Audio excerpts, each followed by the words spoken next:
I'd like to call to order the Select Board meeting of January 8th, 2024. According to Mass General Law, Chapter 30A, Section 21, we will go into executive session. I need a vote. Motion to go into executive session. Second. Okay. We are going to do individually vote. Mr. Mickelson? Yes. Mr. McDonald? Yes. Mrs. Brooks? Yes. Chair votes yes. The board will discuss the following. Tim Madeira's settlement to discuss strategy with respect to litigation if an open meeting may have a detrimental effect on the litigating position of the public body and the chair so declares. Second, J. Perry, Mass General Law, Chapter 30A, Section 21. Sections A and 1 discuss the physical condition of an employee, discuss the reputation, character, physical condition, or mental health rather than professional competence of an individual, or to discuss the discipline or dismissal of, or complaints or charges brought against a public officer, employee, staff member, or individual. Also, the Environmental Affairs Coordinator contract to conduct strategy sessions in preparation for negotiations with non-union personnel, or to conduct collective bargaining sessions or contract negotiations with non-union personnel. And the Police Brotherhood Union to discuss strategy with respect to collective bargaining if an open meeting may have a detrimental effect on the bargaining position of the public body and the chair so declares. Also, open meeting law complaint, Mass General Law, Chapter 30A, Section 21A, Section 1, i.e. Purpose 1, to discuss an open meeting law complaint received December 11, 2023, filed by Patrick Higgins against the members of the Dartmouth Board of Selectmen.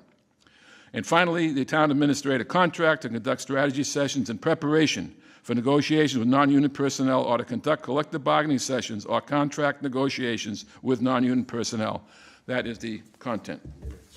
Okay. And we will also approve minutes, thank you, Mr. McDonald, from executive sessions of November 27 and December 11. Mention that Any questions or comments? Frank's not here. And also note that there are four of us today. Mr. Frank Gracie will not be attending. The man is ill. Any questions or comments?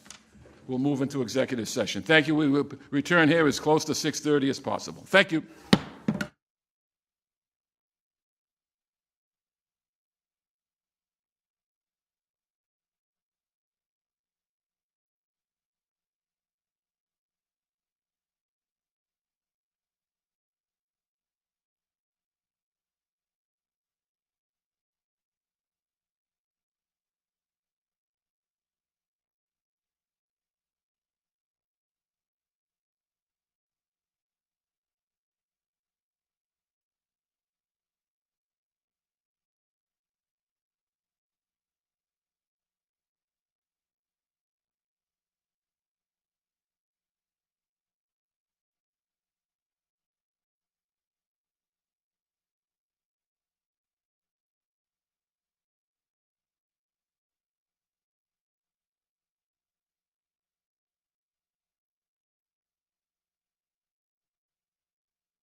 Okay. I would like to call to order the Select Board meeting of January 8th, 2024. Meeting starts here in room 304. Please rise for the Pledge of Allegiance.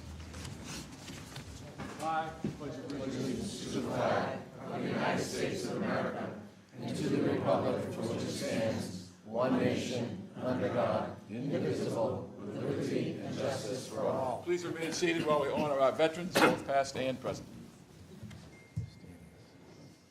Thank you very much. Please be seated. Apologies, a little bit late, but we were working. We weren't. We're staying warm in the corner over there. Let's see. I will announce first off that our fifth member, Mr. Gracie, is not here on Zoom or in present, so there are 4 members present here. There'll be no need for any remote voting. We'll vote as a unit should it come across for the Select Board. The warrant has been signed, and we have a lot of people. Oh, boy, we do have a lot of people here. Okay. Today is the second in about a month's worth of a joint meeting with the school committee, the Select Board, and the Finance Committee. Thank you very much. There's been a lot of work done between the last time we met and now, and we appreciate everyone trying to pitch in and do the right thing for town. I'm going to turn the meeting over to Mr. McGinnis, and it's all yours. Okay, thanks. Hold on one second here.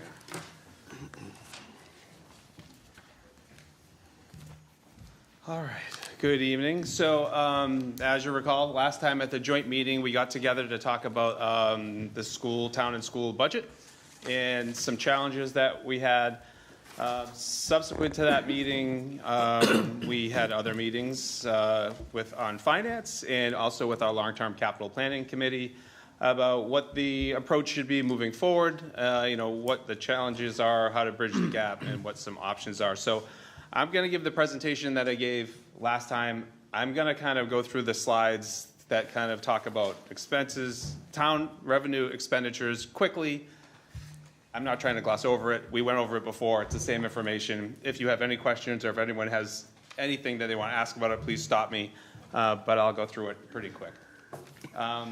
We're going to do an FY25 budget overview, expenditures and revenues. We'll talk about school budget support and challenges, the FY25 projected school budget, some options to fund that school budget by bridging the gap with free cash, staff reductions, stabilization fund, and a restorative override, and also what some challenges are beyond FY25. So, funding our general fund operating expenses. These are all the expenses, the departments that we have to cover in services. A breakdown of those. You can see a large portion of the town's expenses are for schools and benefits, which is health insurance benefits. So that is, but the benefits are for all employees. Oh, and the schools covers Dartmouth schools, but also the Vogue School and the Bristol Aggie. Revenues, we get all our revenues from property taxes, state aid, local receipts, overhead and indirect costs, and other available funds. The breakdown of those, as you can see, the majority is property taxes, and then also state aid, which does not increase. It's been pretty flat for a number of years. And on the left is a description of those. Property taxes in Proposition 2.5. The levy limit can only increase in a few ways. One is to do a Proposition 2.5 increase, which is allowed. So we do that every year. We increase the budget by 2.5%. New growth, which is any new development that changes the tax assessment on the property, which provides for new income from taxes, and overrides, which we've gone over. Once the levy limit is increased, then it is increased in perpetuity. So it just builds off of that.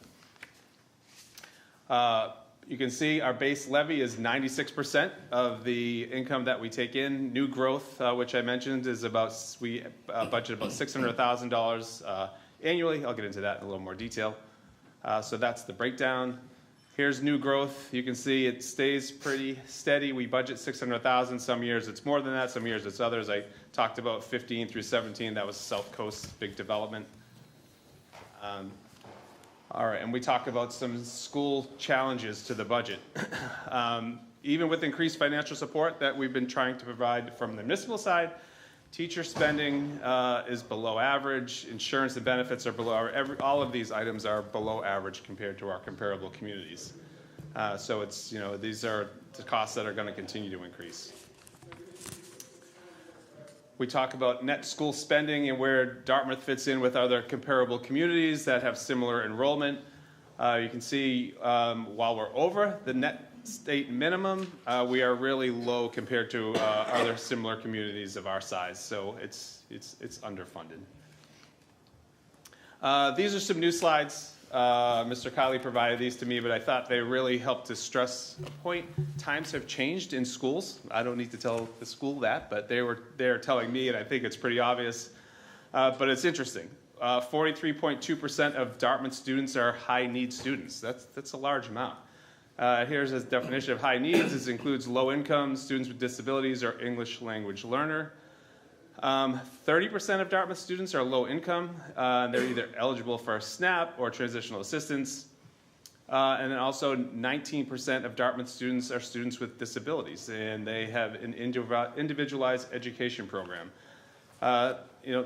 This is very different than, say, 10, 20 years ago. So I think this graph elicits a lot. You can just see since 2014 and 15, the increase in students with high needs is almost doubled. The same with low-income students and students with disabilities. So they're increased a lot, and that's an impact on the school, and particularly this impacts school budgets directly. So these are needs that need to be addressed that can't be addressed by just increases from Proposition 2.5. When we look at the FY24 budget review, this is the number, but we came up, last year's base budget was $51,595,000. That was the final approved budget. Talking with Mr. Kiley about what the school needs for FY25. Special education tuition is going to increase. Transportation contract, it's anticipated to increase 15%. Legal services is anticipated to increase. And also there were positions funded through ESSER funding that need to be maintained. So a level service budget is looking at about $54,668,000 for FY25. Now, when we met with the long-term capital planning committee, and speaking with the school, we want level service, but we also want the school to meet its needs as best it can under these constraints that we have. The school committee voted, which was great, to remove the technology, $200,000, and also the curriculum materials and fund those out of school choice. At the bottom, I have remain funded. You might remember previously the school budget was to eliminate the 2 elementary teachers, the school nurse, a teacher, and the secretary to the superintendent. So now we're saying let's leave those in there, but also add the positions for the ESL teacher, the behavioral specialist, and the Atlas transition program. So, on a $54 million budget, $185,000 is a lot, but really for what you're getting for that money on the total budget, I think is great value, and it shows that we want to maintain the school's level of service the best we can for FY25. So when we look at FY25, the budget with the 54 level service, but plus the few proposed changes, it's $54,668,000. Also looking at FY26 in more detail and what is really going to be necessary, it's anticipated that FY26, the budget increase required is going to be about $1.175 million, and that's a 5% increase over FY25 anticipated. So when we look at what does it take to keep the schools at level service for FY25, we're looking at about a $3 million increase or 6%. As I mentioned previously, the town tries to fund the school at a 3% increase, which would be $53 million. So we have a budget gap of $1.5 million for FY25. FY26, looking at the same thing, at 1.175. So for the 2 years, we talked about what the impact is for the 2 years to get to a point where the school can be consistent with a 3% increase annually for 27 and beyond. And it's anticipated that that total will be about $2.7 million in order to get the school for level service back on track with the Proposition 2.5, the way the town is budgeting. I really like this slide. I know it's a little busy, but it really shows, here's Proposition 2.5 in blue, Green is the school's, requirements over time, and you can see how it just grows, and we're on this trend where unless we do something immediately to get back to a more predictable trend line, it's just going to grow every year more and more. So we need to kind of figure out how to address this. This is just a slide talking about where we're at. 1.5 million for FY25 and another 1.1 for FY26 to be the 2.7 million. And then we have the challenges that we wanted to talk about. The schools had an average trend of over 4%. You saw that on the previous slide with the graph. It also has a deficiency in net school spending as compared to other communities. There's a deficiency in per pupil spending compared to our other communities. And also, this is townwide. We need to address turnover related to compensation and health benefits. So we have issues with recruitment and retainment, not only at the schools, but across town. In the select board and the school committee, we're all committed to valuing good employees, and we want to make Dartmouth, a destination that employees want to work here, and the school systems get better, the town services get better, so it's important to us. This just reiterates what we're looking at, a gap for the next 2 years of about 2.7 million.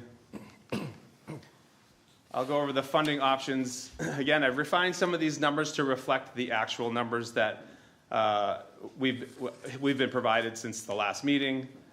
Free cash, this changes a little bit. What you can see I've kind of highlighted up in the left is the actual numbers provided for FY25 and 26, but then also assuming 27 and 28 would be a 3% increase. You can see trying to use free cash to bridge this gap, we'd be at $7 million within 3 years, so really not sustainable to use our free cash. You can see this drop, the drop off is the same, it just goes a little faster. But we use free cash, as you know, to pay for annual capital, which is vehicle replacements, building repairs, sidewalks, stabilization fund maintenance, and long-term capital stabilization. Staffing reductions, now this one has changed quite a bit when incorporating the new numbers. For FY25, to incorporate a $1.5 million budget gap, we're looking at about 21.3 full-time equivalent positions. And also for FY26, we would be looking at 17 full-time positions.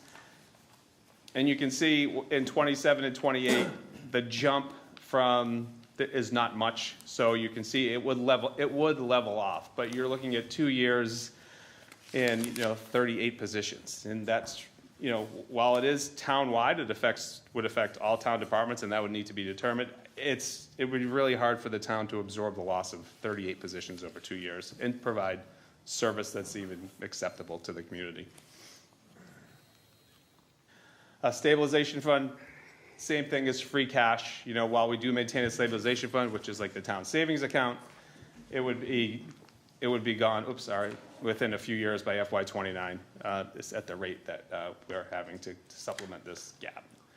A supplemental override. Now, in the past, I presented different numbers for the override. This one is 2.7 million.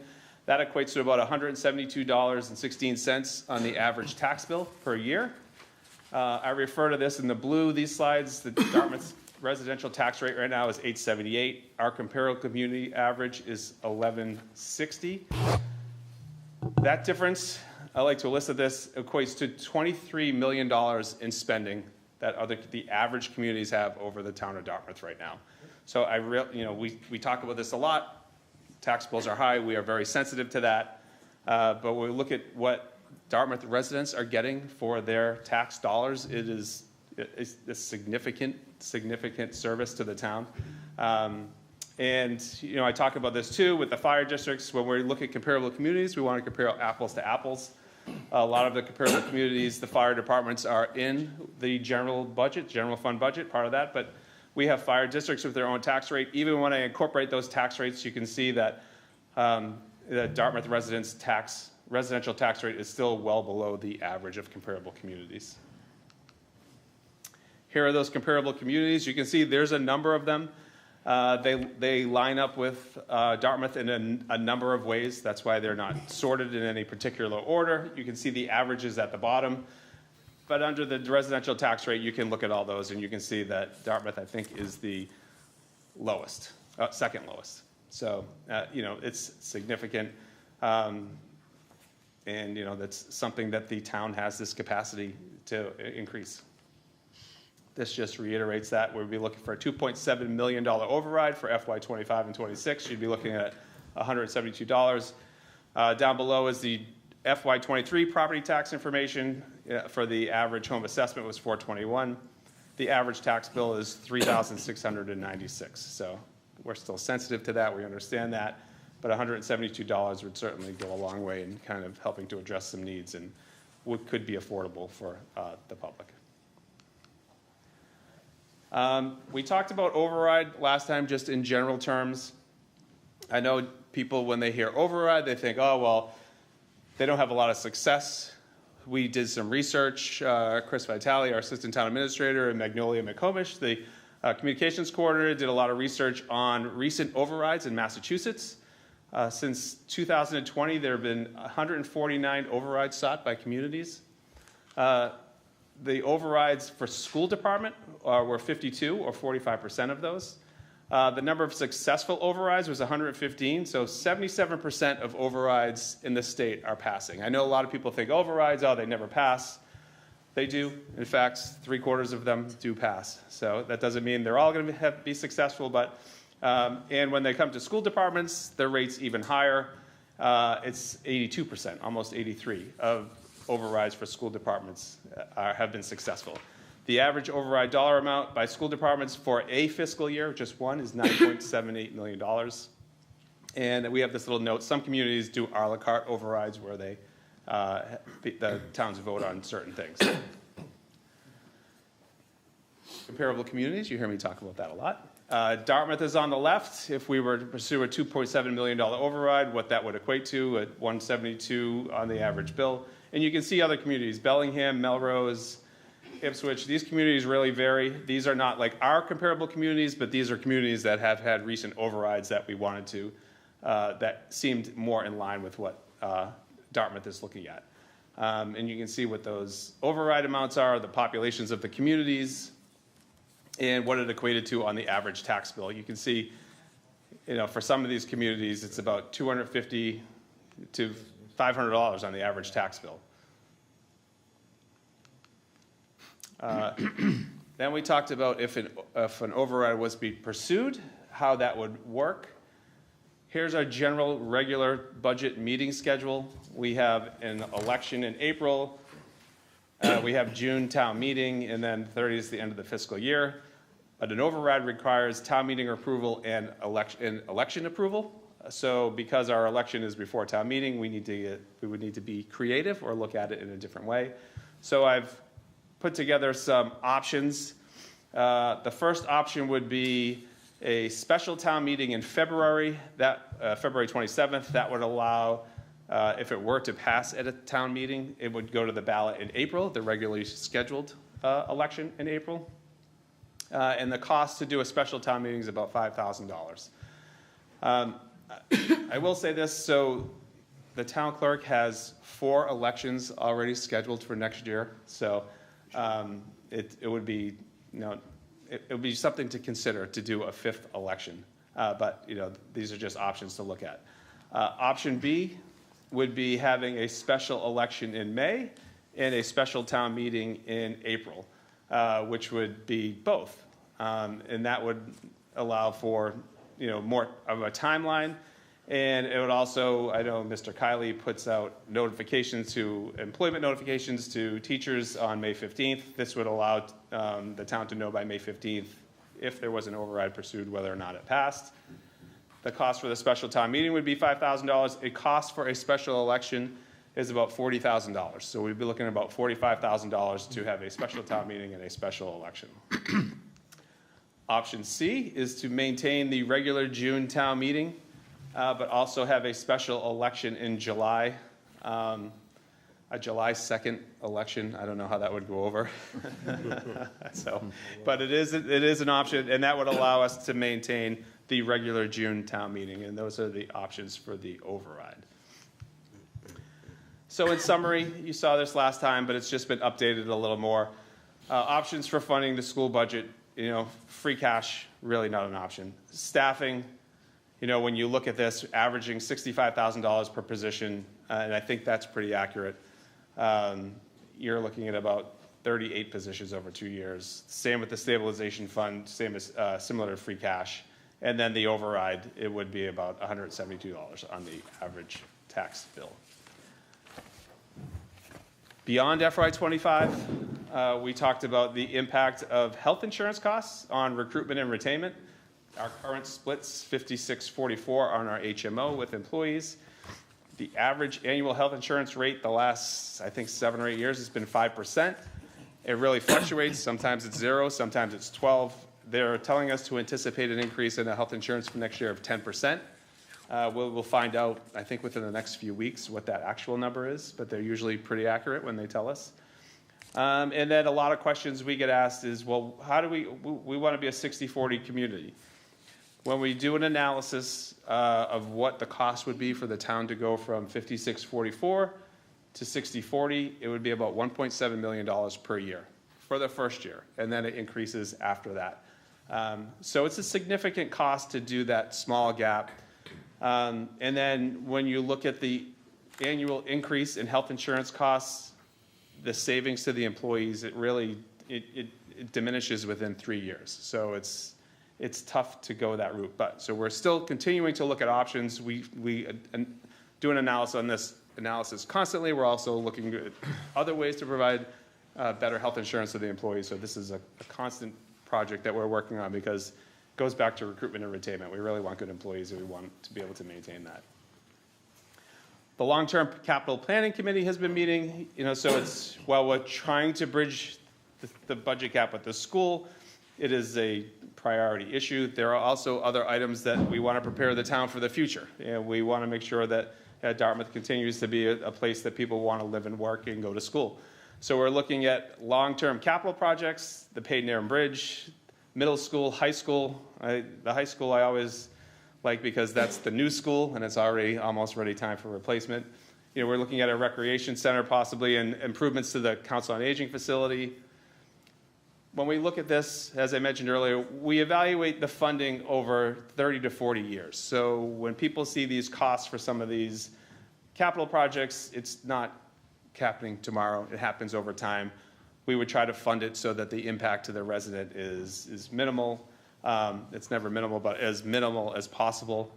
But you're also getting a lot. And, so we move forward with that. We're also evaluating wastewater and water long-term capital needs.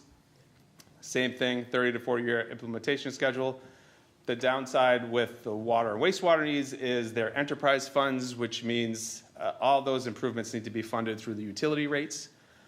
So that's why a large portion of our ARPA funding has been dedicated to DPW water and sewer needs, so to help offset those costs in the future. And then I have the members of the Long-Term Capital Planning Committee, member of the Select Board, Capital Planning Committee, Finance Committee, School Committee, Town Administration and Finance Board, Public Works. I really give credit to this committee. It's a diverse committee that takes a broad look at the town and understands town finances, but also long-term capital. And they're working with their boards and committees, and we're working internally. So it's been a productive group. I think it's been very helpful to kind of get to this point.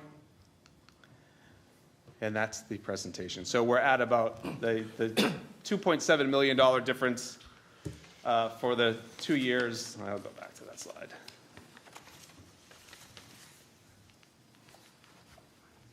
Sorry, there we go. And I tried to go through that as quick as possible, but covering everything. So if I missed anything, let me know if you have more questions. Sir. Yeah, thank you, Mr. Chairman. Mr. McGinnis, just thank you very much. I wasn't here for the last one, so I appreciate this. But you talked about the general overrides that the community, there's been 114 or something of that nature. Were those operating overrides? Were they debt? Were they capital? Do you know that? We can get that detail. Yeah, I'm trying to. In other words, the 115 out of the 149 that were successful, were they debt exclusion, somebody's building a school, or were they capital because they need $1 million in dump trucks, if you know what I'm saying? Chris, do you know offhand if they were just Were they for capital or were they just for school budget? There's a very general description that the state provides. Some of it's all intermingled, so we could get those numbers for you. Yeah, we could do more research. Yeah. I mean, I think that would be helpful too. Thank you. That's all I had, Mr. Chairman, at the moment. Okay. Mr. Bowles? Mr. McGinnis, the comparison you did for Dartmouth, Bellingham, Melrose, et cetera, you didn't list the average of what the average home assessment would be for Dartmouth. You have 172.16. The other towns have a number next to it. For instance, Bellingham had 338,000, Melrose had 554. So what would be Dartmouth's? Oh, average? 441. It's on another slide. 441, okay, thank you.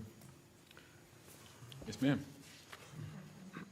Mr. McGinnis, I'm curious, when you were talking about tax rates, there's been no mention of our commercial rates.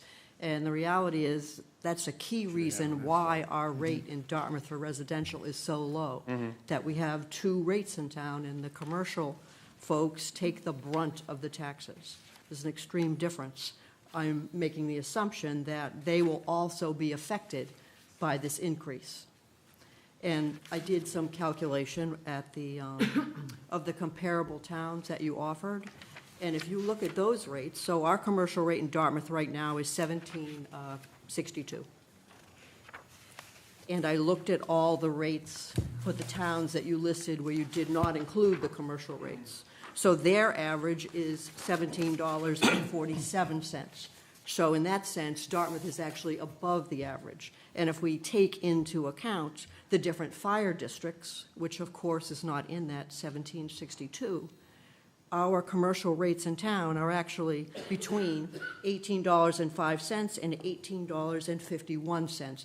And that is way above the average for all the comparable communities that you mentioned. So what that says to me is our small businesses in town are going to take a hit on this. And I don't think it's fair.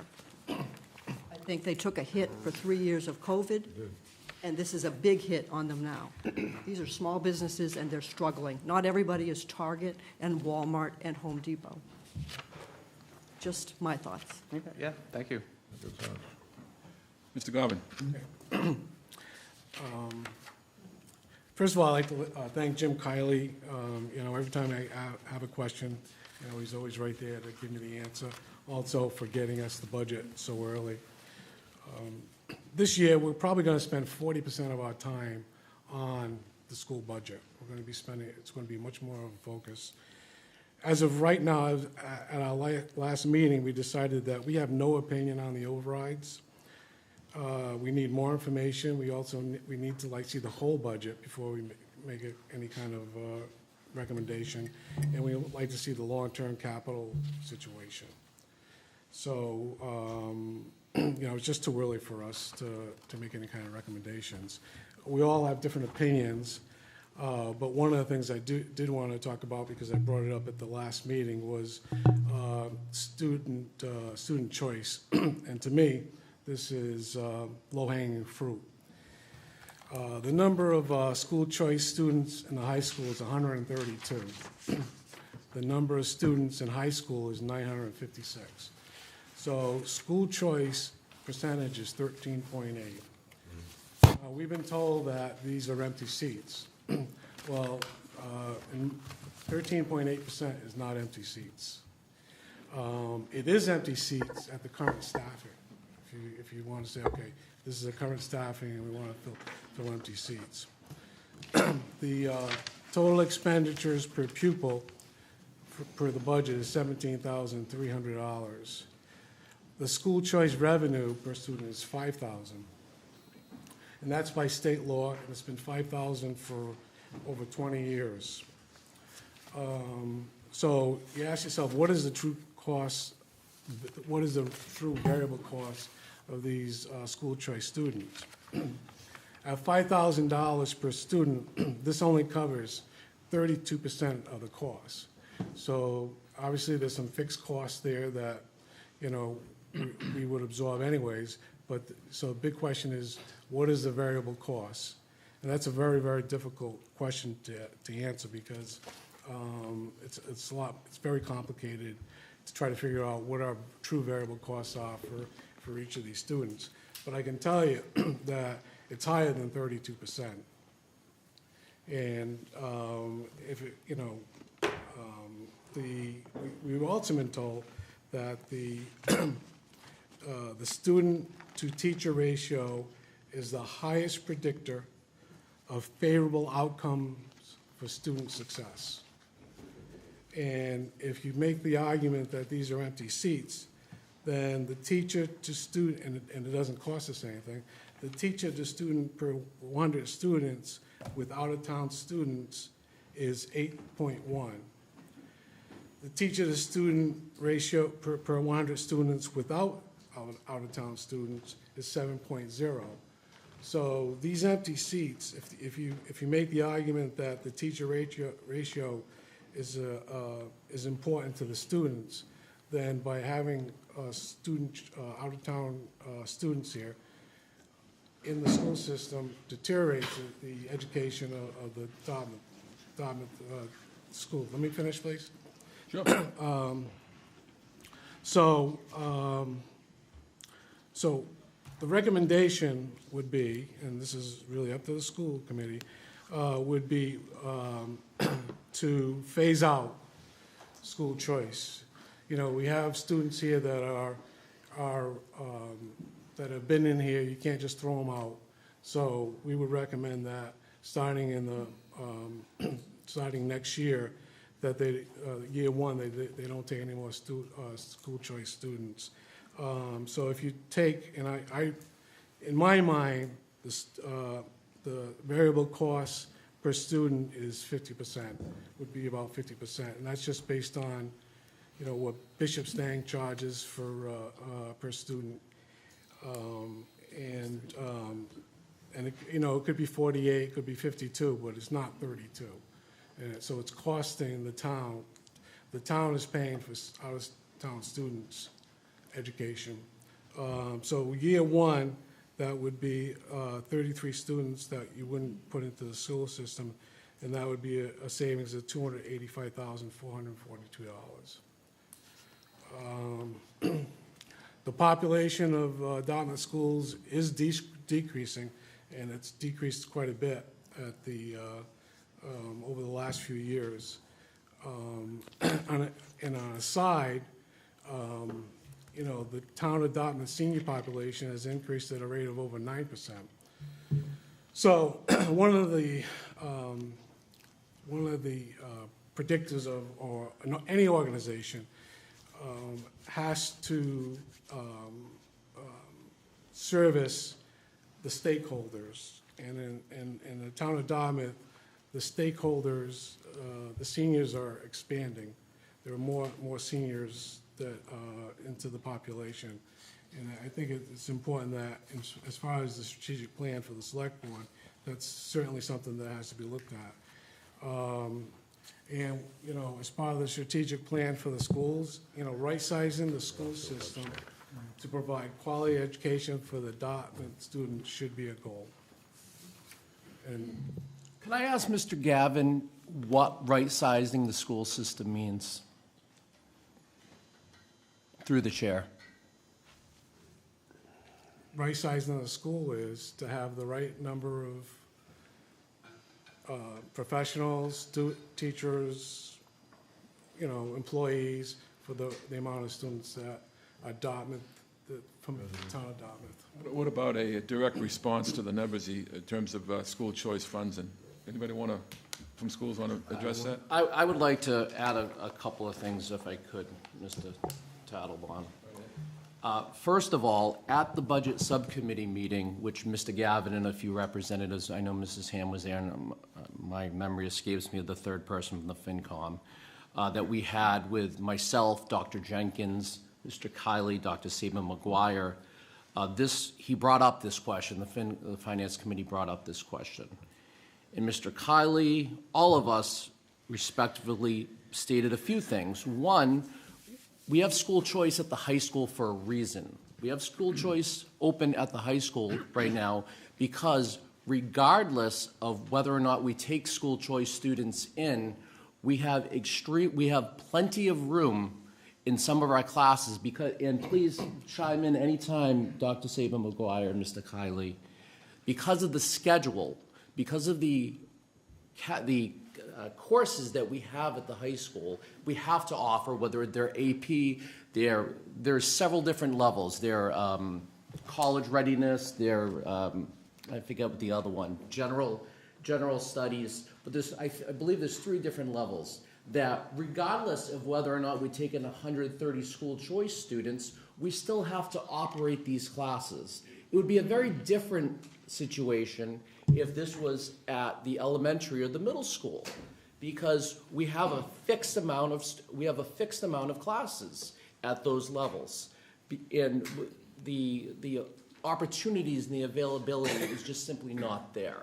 So we stated time and time again to Mr. Gavin and his committee members that regardless of whether or not we have 130 less students or 130 more students at the high school level, it's not going to make a difference because we still have to run these courses and run these classes to give the opportunities to our high school students, whether they're career and college readiness or their AP classes. Furthermore, in my opinion, and I'm proud to say that in 2017, I was on the first school committee to vote school choice in. It's going to be school choice that's going to bail us out of this at the end of the day. And in addition, I'm for school choice because it not only helps us physically, but it helps us enrich our students. Enrich our students at the high school, gives them more opportunities to meet students from other municipalities and not just Dartmouth. Thank you. You know, we all 3 of these committees bring different perspectives. That's our job. And, the school committee, I think, has spoken on school choice issue. Whether we agree on it or not, they've set the rules. And it seems that maybe can we put this matter to rest in terms of what the future is of school choice, in terms of the reality of what it actually costs or not. I think it's their job to determine the success or failures of school choice, and obviously they've spoken what they're going to do. I don't know what else to say. Mr. Chairman. Mr. Yeah, Donald. just a couple things. And this is basically aimed at the school committee, and Mr. Kiley, I probably have a good handle on this. The $5,000 rate is set by the legislature? And has there been any kind of attempt to modernize it for all intents and purposes? So, Mr. McDonald, the rate was set in the law when it was established, and it has never changed. So that $5,000, there's not been an increase. I mean, I certainly don't agree that that is the way this should be approached. However, there has not been an increase since its inception. All right, so has the Massachusetts Association of School Committees, if I recall correctly, have they pushed for any kind of legislative relief on this? In my experience, in the couple of times that there has been a significant change in the last 24 years that I've been doing this, in terms of education funding, it has been brought up and never been included as part of the solution. So with the Student Opportunity Act that's currently being implemented, that Dartmouth doesn't get any money for. So basically, it seems to me that the was not. legislature is more interested in doing charter school help than public school system help. Okay, got it. I think we got a lot to cover, and if there's anybody else has anything else to talk about as far as school choice is concerned. Question for Mr. Kiley. Thank you. I think I asked you this the last time. So what is the balance of the school choice revolving fund? So at the beginning of the year, it was $2.3 million. We've spent some this year. We also gradually will receive money throughout the year, quarterly, from the state. But we started the year with $2.3 million. We did so pre-pandemic, We entered the pandemic with about $400,000 in school choice funds. We knew that we were getting, gradually all these programs arose. The ESSER funding was $5 million for the town of Dartmouth, so we utilized those ESSER funds and deferred spending on school choice because those monies, of course, could be carried forward. And there was discussion with the school committee at the time about how we were going to attempt to save some money so that when the ESSER cliff came, we'd have a little bit of money. So wouldn't it be a good idea to close the gap and use that money? You have a number on that? I'll defer to the school committee. Mr. Nunes, you were Thank you, last. Mr. Chair. Fair enough. I think Mr. McGinnis had a slide on that. Did he? No. No. There's no slide. You're on your own over there. I apologize. But, Mr. Kiley, if you go back on, let me put my glasses on so I can see what I'm doing. I'll get it, John. I got it, I'm right here, I got it. It popped up, it was easy to get to. But, we have, one of the suggestions that Mr. Kiley gave is a very nice spreadsheet for a school choice spending alternative type of deal with what we have right now, what we're spending it on, what the spending over the next few years is gonna look like with a little bit of inflation and things of that nature, but also using 1.5 million to balance the budget next year in FY '25 and 1.1 million, 1.175 in FY '26. The problem you run into is you do use those two numbers, and at the end of FY '26, we're bankrupt. Bad choice of words, I apologize. We have no money. We're in the hole. Okay, with school choice. Okay, the 1.5 leaves us with $748,000 and such, but when you take that, add in what we get and what we would possibly be using it on type of deal, including the 1.1, we end up with a deficit in that account. If I'm correct. That is correct. That is correct. So I don't know if Mr. Kiley can share with all these gathered here of his alternate school choice spending plan, but that might be worthwhile.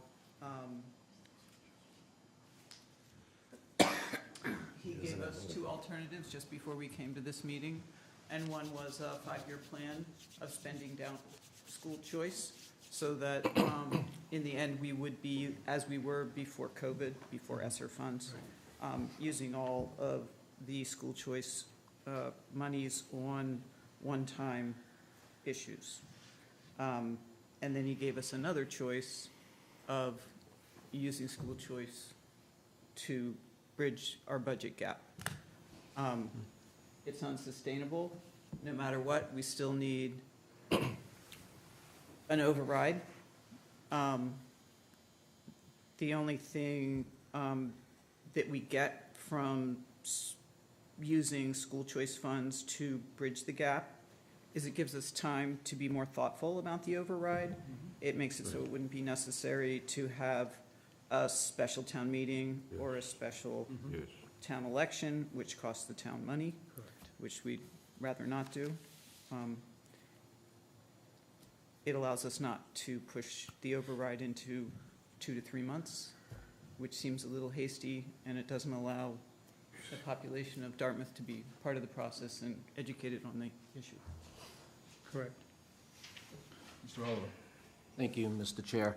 So I think the school committee in our meeting we just recessed out of, I think we hear a lot of people's concerns loud and clear regarding school choice. And a couple of things to keep in mind with school choice is, one, it's voted every year by school committee. So all it takes is a turnover in school committee positions, new members to come on, and it certainly could be voted off right off the table. So that is certainly something to keep in mind. But we are certainly cognizant of the balance in school choice and the fact that we got ESSER funds that was able to augment some of our spending. We didn't have to pull from school choice. But we certainly fund a significant amount of programs through the school choice program, which we're fortunate enough to do because we wouldn't be able to offer them after-school programs, summer and after-school programs, a strength and conditioning program, music stipends, a number of different things. So we're certainly, the conversation that we had at the school committee meeting was that what my colleague had just finished saying was we're willing to work with the town. We hear you.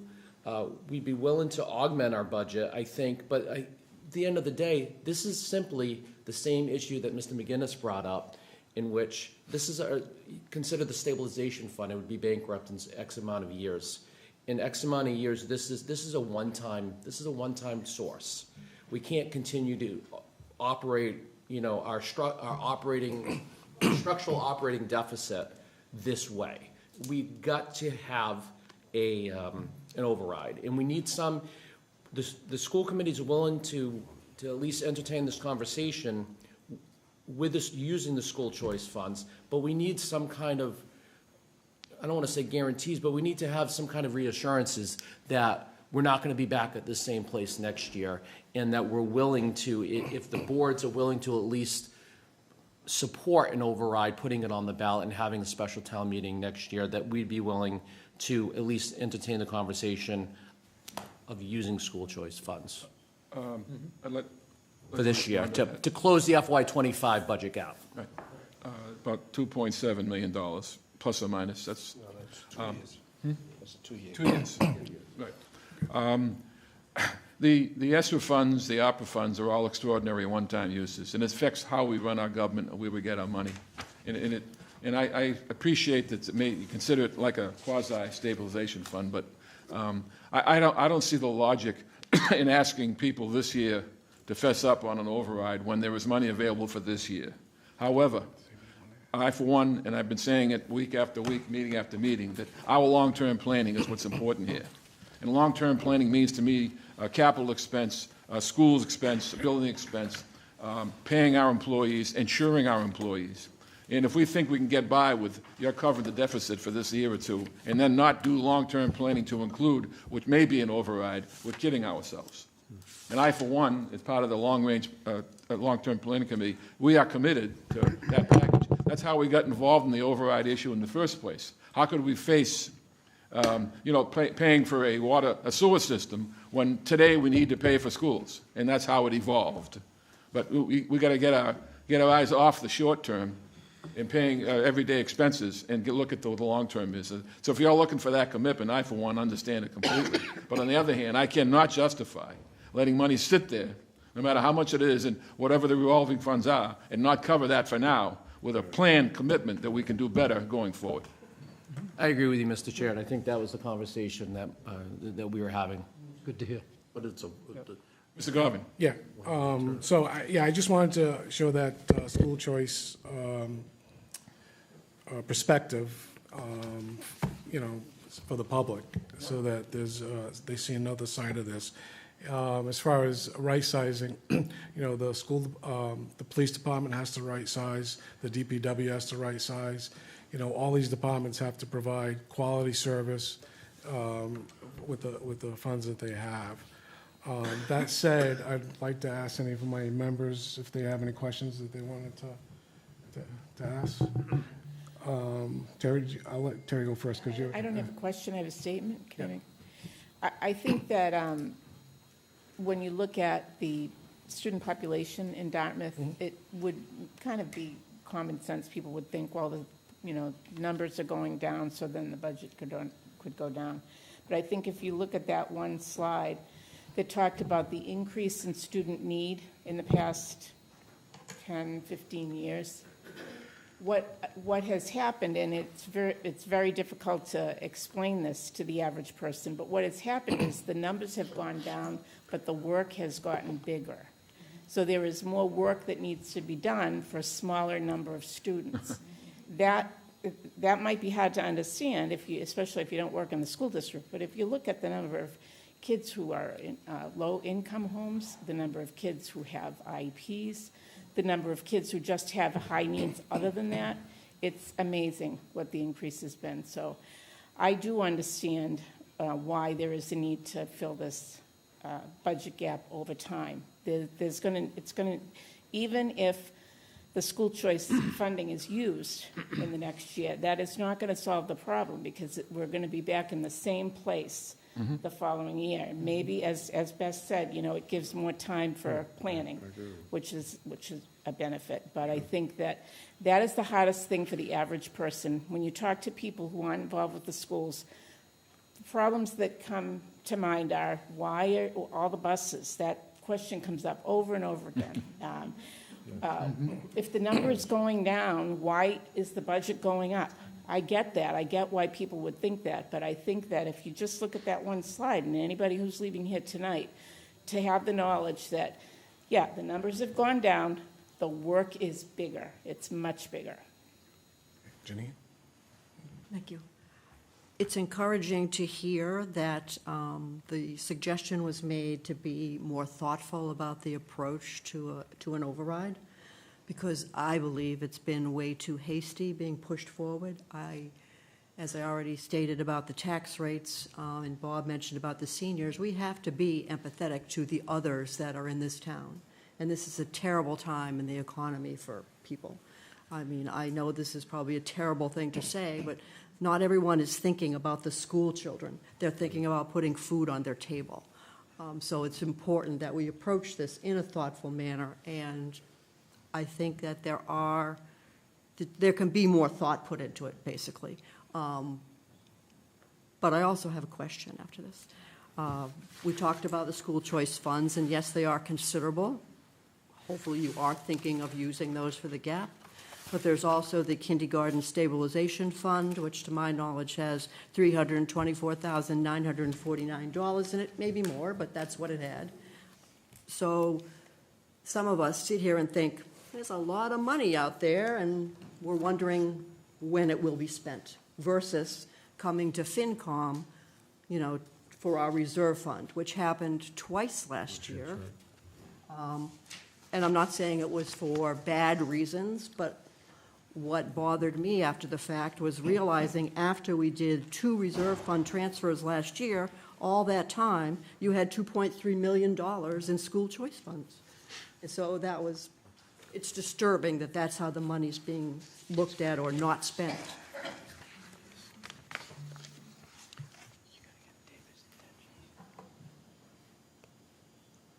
Comments? Where do we go from here? Anybody else? No? I have a comment, yeah. It kind of gets away from school choice and on to my favorite, transportation. I'm all in favor of it. Okay, well, here's the deal, of course, we don't know the actual budget yet because it's still in negotiation. All we have said or seen is going to be a 15% increase. And at the subcommittee meeting, which I attended, along with my other colleagues here, Mr. Kiley alluded to that maybe there were some efficiencies that we could capture, some things we could do internally that hopes that would decrease the potential costs of transportation and make it more efficient. I thought of, and it wasn't even my idea, it was just mentioned last spring about centralized drop-offs and pickups in the town, things of that nature that could, after research, we're not out at the 10,000 foot level, after researching that, what I'm getting at is really, I would like to see more emphasis put on trying to make that a little more efficient than what it is right now. Because those costs are gonna keep going up, as with the school budget. It's just a matter, it's just what it is, it's inflation. The school buses are gonna be charging labor, if their expenses go up with fuel, it's just gonna be passed down to us. They're not gonna really absorb anything, they're just gonna pass it down. So, with that being said, I'd like to see that issue being addressed as far as making the school transportation a little more efficient, if possible. Mr. McDonald? Yeah, this is something that has been discussed not only, now, it was discussed when you were on the school committee, it was discussed when I was on the school committee, and it was discussed before we were on the school Drive a committee. bus, Mr. McDonald? No, it's not that. Okay. That's the biggest the biggest problem is people say, wow, there's a whole bunch of buses that are empty and there's only 5 or 10 kids. State law requires that a seat be available for every student in the system. I understand that. Whether, no, I'm just saying, but see, that seems lost in the din out there, okay? And you can see, you know, these buses will be full. You all have to take a look at the Potter School parking lot, the middle school parking lot, you know, the high school, you know, DeMello, they're out on Dartmouth Street. Right. Quinn, I mean, more parents want to pick up their kiddos than have them on the bus. Right. For whatever reason. Because maybe something's going on the bus that the kid doesn't like, or maybe it's because it's a 45-minute ride and the kid doesn't get home in time, and because they have to go to gymnastics, or they have to go here, or there's viola practice somewhere down the line. So that's, you know, that's part of the issue. Now, I know that high school and middle school students are dropped off at a point. All the kids in my neighborhood get dropped off at the top of the street, and they all walk. In my mother's neighborhood, they come down to Point or Robert Street, and parents are there picking them up, or they walk. So I know that. What I don't think the community will have a stomach for is having the little ones at a central point. And then having them walk in some areas, because we know there are plenty of knuckleheads out there that just go through and do not stop at school buses, especially on some of these major thoroughfares. And I think that's a big problem. But I do know, and it's happened when you sat on the school committee and when I sat on the school committee, that the transportation people over at the school department are constantly working on the routes and adjusting the routes to make sure that it's efficient for these guys. You know, I can understand the problem with the transportation. I can understand the cost. I see it in my business where I'm getting fuel charges. I've dumped companies because they've been piggish about their fuel charges, okay?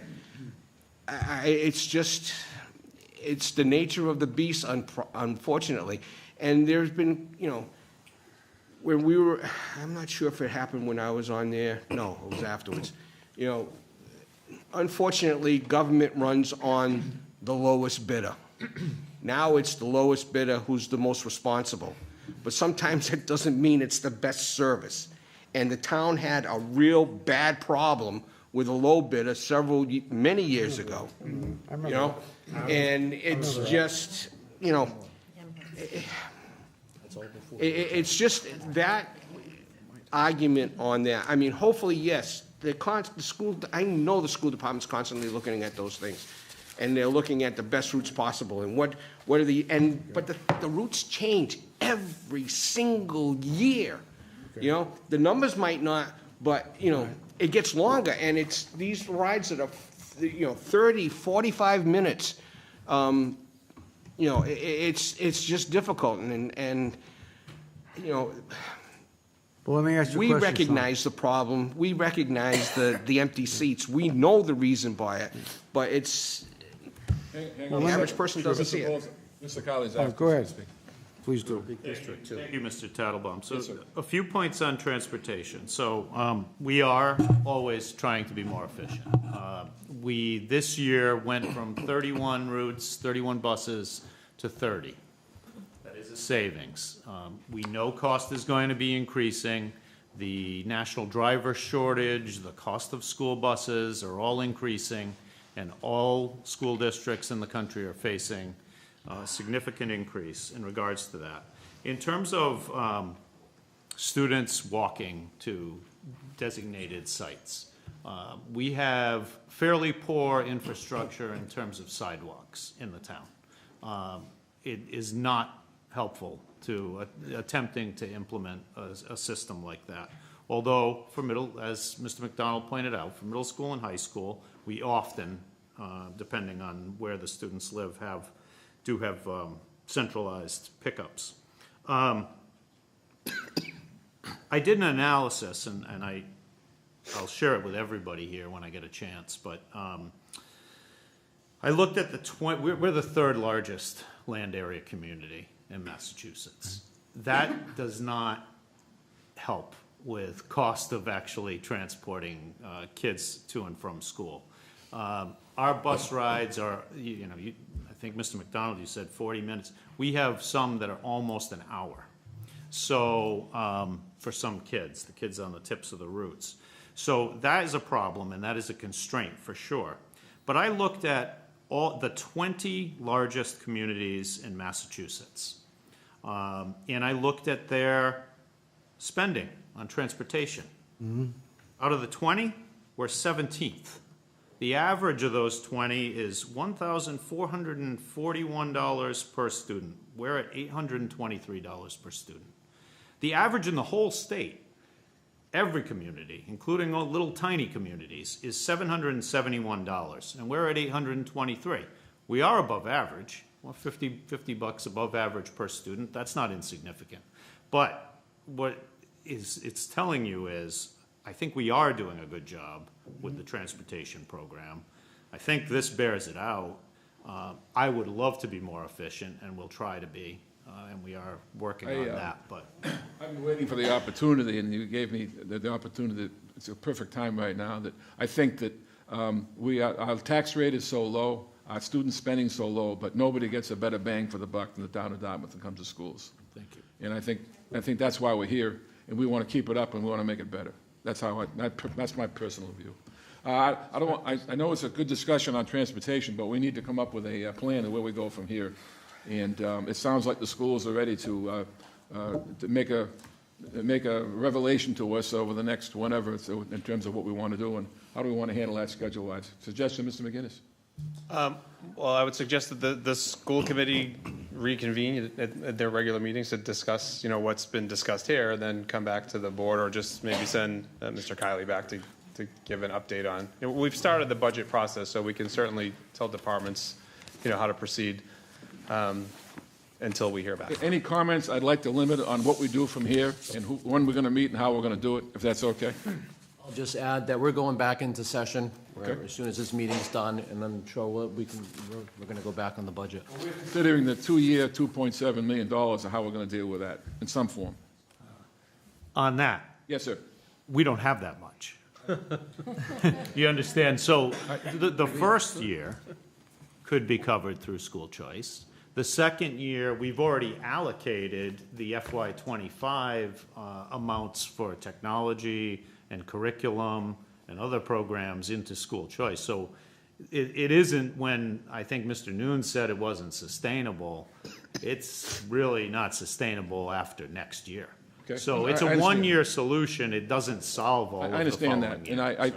come back to us. I think there's no reason to jump in any proposal at this moment in time, but we know the issue. We know we have a 2-year issue, and come back to us with it. And how do we want to come back? It's another joint meeting, or make a presentation? What do we suggest there, Mr. McGinnis?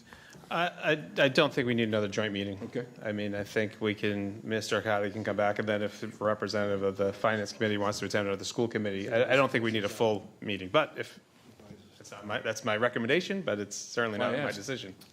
So we will go back and we will discuss and hopefully vote, but one of the things we wanted to come out of this meeting was some assurance that Right. if we did use school choice funds for the budget gap this coming year, that both the select board and FinCom would be behind an override, seeing that it is a short-term solution. So I did see or hear some agreement. What I think we're agreeing on is that the necessity for the quick, fast override for 2024 is not going to be necessary. I think that's what I'm hearing, but we're talking about 1 year at a time, I think. 1 year at a time. But so we're using our reserve funds. So if we get to next fall and we're still here, we're going to be up a creek. We're not going to be here. We're gonna, there's an override in the horizon, there's no question about it. Okay, I'm not But hearing not- that from over there Well- entirely. I'm Right. kind of hearing it, I'm hearing it from up here. And that's gonna happen, and, you just, I don't know if the town has the stomach for it. Well, I think they need to discuss it. We so can't, I there's put no them on the decision made spot. today. Mrs. Brooks, you had something to say? We're going to wrap this up in a couple of minutes. Yes, thank you. The one piece I wanted to say, and I've been hesitant to endorse an override at this point, because at this point, we've really only talked to the school department. There's other budgets out there, and having very briefly spoken to some other departments about their retention of employees, their services that they're offering and services that they need to offer or need to update. I think every department, we need the information from every department on what does your department truly need to run in this century with the needs of that century. I cannot endorse going forward on just what the school department needs. I need to know what everybody in the town needs. And I think that's our job. So I think we all need to pull together, because to spend $45,000 on a special town meeting and a special election, possibly, does not make any sense when we can do it in a thoughtful manner. And we need to look at this for FY '26. Some kind of timetable? Fairly soon? What's our next meeting, the 26th? 22nd is our next. Anybody else? Yeah, just, Mr. Governor, yes. Mr. Chairman, it's our intention that, to really concentrate on this year's budget for the rest of the year. And then in the fall, when we have the actuals from this year, then we'll start looking at the override and, what we think, form some type of opinion, so that it'll happen in the fall rather than right now. Okay, great. Okay? Anybody else? Great. Thank you very much. Thank you. Thank you. Appreciate it. Great comments and great participation. Thank you all so much. I'm going to take a moment to regroup here. We'll come back in 5 minutes. Yes,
To reconvene, excuse me, the January 8th, 2024 Select Board meeting. We are in session.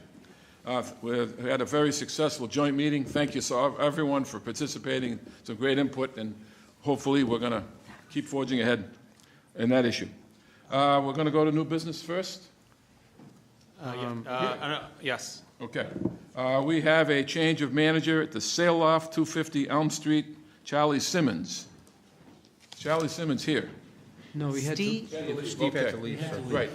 Mr. Silverstein had to leave. Yeah. Yes, but that's the new manager. So that's just the name of the new manager, Right. so. We Motion to approve. approve. Second. A second. Any discussion? We can vote as a unit. Okay, all in favor, please say aye. Aye. Opposed, I hear none, 4-0. Congratulations, Mr. Simmons. You are now the new manager. Next, the change of manager at Joe's Original, 61 State Road, Selena Morris.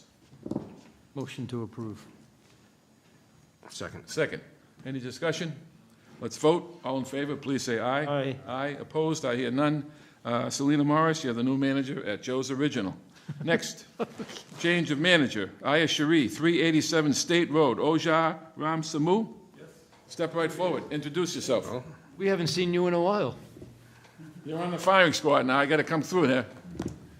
Introduce yourself and let us know what's going on.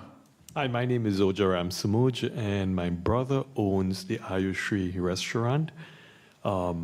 Because of some health issues, he had asked me if I can be the manager, and I am learning everything about restaurant and the proper way of running a restaurant.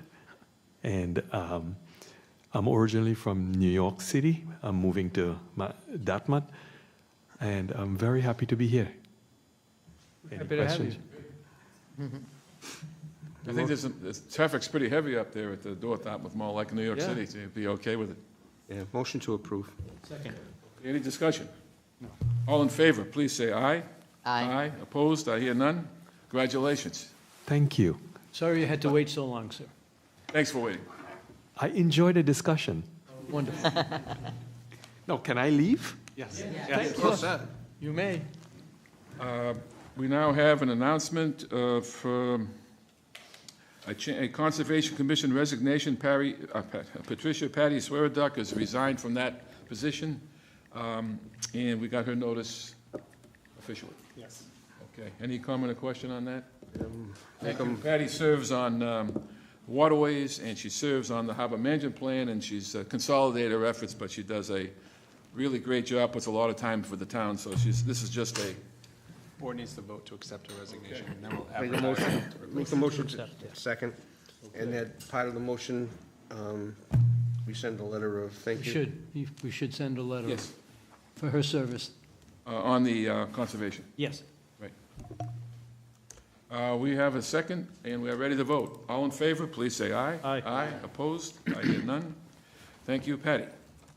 Broadband Study Committee update. Mr. McGinnis, okay. We got the high rollers here now. How you doing? Saul Raposo, Chairman of the Broadband Advisory Committee. Came here to announce to you guys that we are ready to roll with the survey. It will go live tomorrow, and it's at dartmouthfiber.com. And I implore as many people as possible to take the survey, because the more data we have, the better decisions we can make going forward. And we're also having a sort of open house tomorrow with the advisory committee. 10 o'clock, we'll be at the Council on Aging to answer questions. At 1 o'clock, we'll be meeting with members of the business community who are going to be coming in and having discussions with us as well at 1 o'clock at, was it room 304? Yeah, room 304. And then again, at 3 o'clock, we're going to have people from the education system, from UMass and the Dartmouth school system come in and ask us questions as well. That'll be at 3 o'clock, room 304.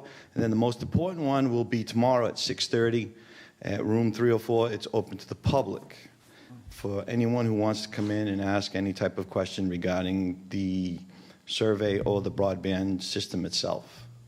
And hopefully we can get a good turnout tomorrow. We can answer some questions and put some ideas to bed that are out there, and look forward to meeting people tomorrow. You said 6:30, is it 5:30? Is it 5:30? So the committee has a meeting Yep. scheduled for 5:30. Oh, okay. So the public portion of it, well, I mean, it's all a public meeting, but the public presentation. Yes. Okay, I was just I looking apologize, at my it. fault. No, my Thank you for correcting me. I appreciate that. The old brain doesn't retain stuff like it used to. Will you make a little bit of a formal presentation to start each meeting, or just going to? Yeah, so.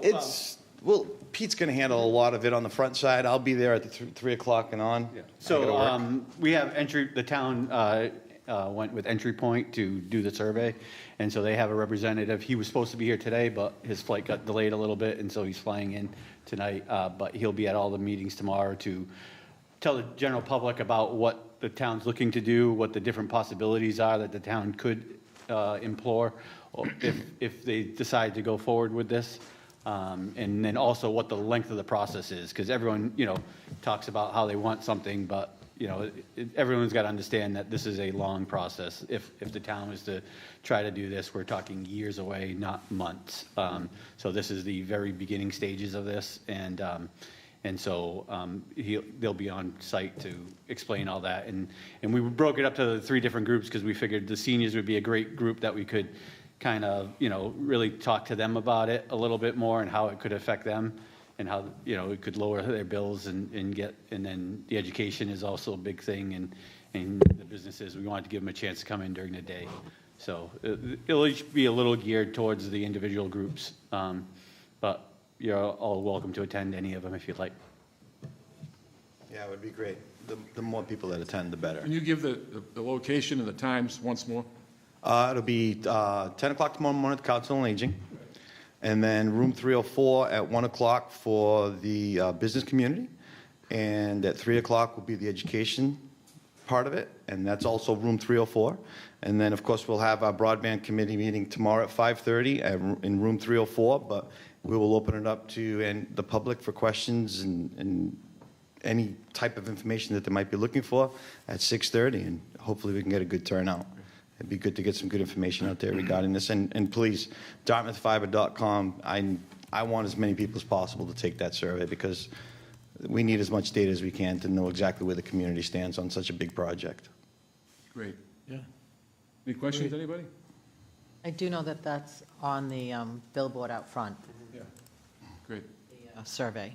Yeah, we've Contact. pushed it, to a few different places already. It's been out for about 2 weeks, and our goal was to get about 1,000 survey responses. That's what Entry Point told us was a good number for a size community. And actually, we just got a report from them today that in the couple of weeks that it's been published, there's 560 responses.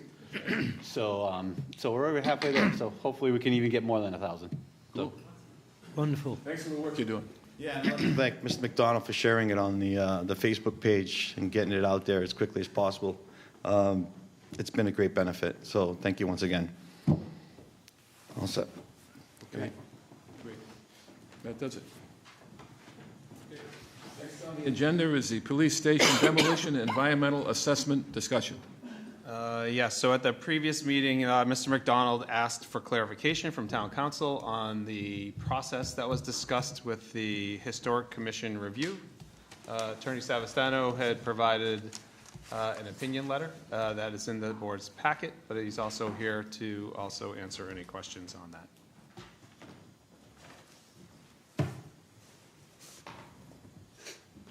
Good evening, Anthony Savastano, Town Council.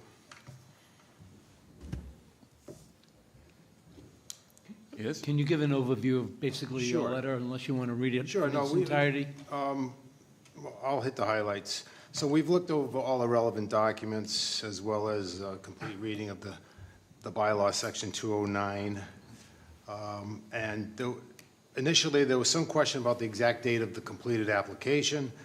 But even at the latest, we don't need to resolve that issue because even at the latest, the commission concluded that it had everything it needed as of May 28th, 2023, which began the application review process. So pursuant to section 209-18D, the commission then had 15 days or until June 20th to make a written determination of whether the building is historically significant. Now, Section 209-17 of the general bylaws specifically defines significant building to require a finding by the commission of at least one of the 4 possible criteria. The criteria in the bylaw are A, the building is listed on or within an area listed on the National Register of Historic Places, or B, the building has been found eligible for the National Register of Historic Places, or C, the building is importantly associated with one or more historic persons or events, or with broad architectural, cultural, political, economic, or social history of the town of Dartmouth or the Commonwealth, or D, the building is historically or accurately important, either by itself or in context of a group of buildings. So, the commission at its meeting on June 5th discussed whether it should determine the building to be historically significant. The minutes of that meeting reflect that they voted to make such a determination. However, the minutes of the meeting do not identify any findings of the commission relative to the applicable criteria that I just read into the record. Similarly, the commission's letter of June 9th, 2023, in which it purportedly was a written determination of historical significance, lacks any factual findings relative to these criteria. Rather, the commission just stated, the stated reasoning in the letter was that the town should be encouraged to sell or reuse the building, and the town has failed to provide a site plan for the reuse of the parcel. Neither of those reasons have any relevance at all to the initial determination of whether the building is historically significant. They then went on to hold a public hearing. However, they didn't make the initial finding, so the public hearing was unnecessary and had no basis. So even under the most generous time frame possible, based on the commission's own actions, the commission failed to file a timely determination based on the standards of Section 209-17 of the general bylaws. Therefore, nothing would preclude the town from obtaining a demolition permit at this time. Should the select board decide, a demolition permit could be obtained. So it's in your hands at this point. Any questions?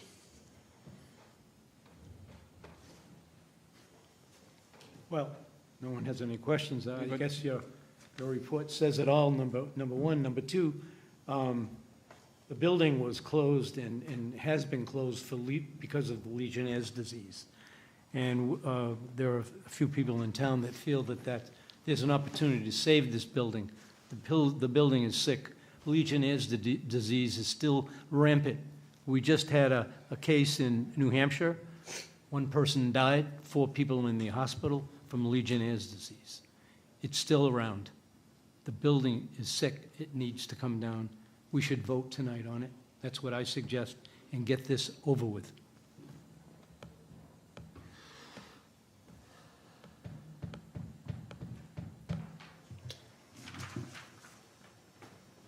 So where do we go from here? Well, my comment is this. I realize that this committee could vote tonight to take it down. We're well within our legal right, as confirmed now by Mr. Savastano. And that would cost the town upwards of $500,000 or $600,000 to take it down. And it also would, I don't know how many people, 10, 100, 10,000 would be very disappointed the building was taken down. I have no idea. The people who want to save it are very vocal, and it could be a very tiny vocal minority. I don't know. We don't have any idea. And therefore, I mentioned this once before. The town meeting voted to tear this building down, and in my view, the only entity capable and worthy and legal, morally, to decide on what happens to that building is town meeting. I don't think we have that right, and nor should we. What I would suggest is that we form a subcommittee of some kind, whatever it takes, and we prepare documents for the next town meeting, that we sell the property. And whatever legal requirements are out to do that, I don't know what they are. Certainly that our council would guide us with that. We put it up for sale, and we give it a certain amount of time. If we don't have to sell it, we just put it out for bid. I know there's a lot of restrictions in doing that. I've heard arguments that we don't sell town property because there's so little property owned by the town. Don't Don't get rid of the few pieces of property we own. That doesn't mean anything to me. My sense is that if we get a great bid, we can sell it, and someone can reformat that building and do all the work, it doesn't cost the town anything, fantastic. If the end of that period, nobody wants it, well, it's a pretty good indication that maybe it just wasn't worth it. And what we're hearing, that it's worth $1 million, $500,000, whatever. I think that process would be, it wouldn't cost the town money, and it would solve the problem of finding out if there's viability left, if anybody's interested. I personally am not interested in spending town money on either taking it down or a study for $43,000 or going on a project to rehab it into something different. Let the marketplace do the work and see how it goes. And I think that would satisfy most people, that process, as opposed to deciding anything else in that direction. So I highly recommend that kind of direction.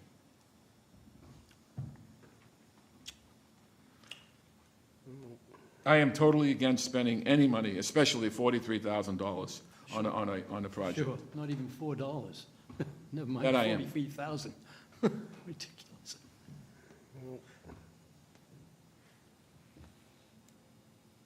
I do know we have members out from the Soil Commission here.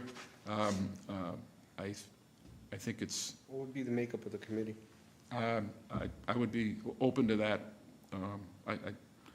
It's really the process of, it's a marketing thing, I think. It's a real estate thing. It's,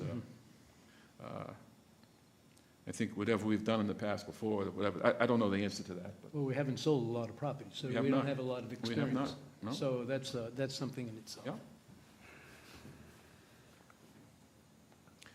I am concerned the recreation center is, we're going to, that ball is rolling. It's behind that area, and I am concerned if that building were to stay, that we got to make sure we have egress in and out for the recreation center, and that time will tell if that's going to be the case as well. I took a ride around there, and it seems like there would be, but I'm not an engineer nor an architect, whether we have that access or not. That could be built into any kind of quitclaim deed, so. Yeah. Yeah, but the Madeira's. That Madeira's property. That's to the. It's not a slam dunk, to the- if the building stays, there's absolutely to access. the but I east mean, of, yeah. east of. Yep. of- Yep, Well, there are some That things that have property. to stay with that building anyway. Number one is the antenna, yes, so there's gotta be an easement for that. yep. And the DCTV building is part of that property, would have to be subdivided. So, excuse me, but if we go that route, we have to have some value that we think that we legitimately could get for that building. That's a market study. That's, you get a Yeah, couple of but I mean, appraisers to put it out not to there. exceed or not to be less than X amount of dollars, because we're not gonna give that away Well, you're talk- for 50,000. I know, well, the thing, no. The thing is that the chairman stated he doesn't want to spend money, but unfortunately, you're gonna end up spending money to do a market study anyway. So, No, I let the marketplace do, Yeah, let Yeah, them but bid on it. but you don't advertise, you have to have, if I'm wrong in this, if you're marketing a municipal building and along with property, you have to have some kind of a, Town meeting approval Base will figure. have a floor number that you have to get. Okay. right. So and town there's- meeting has to vote Yeah, on but a right number. now, Not town like- meeting- Not less than X. Right, but $1,000. town meeting voted to demolish the building. Did town meeting vote to sell the building? No. So it has to go to town meeting? Yeah, absolutely. Okay, all right. Doesn't So have to. fine. No, I- So that's a warrant article for June. Absolutely. Now, the question is, Yeah.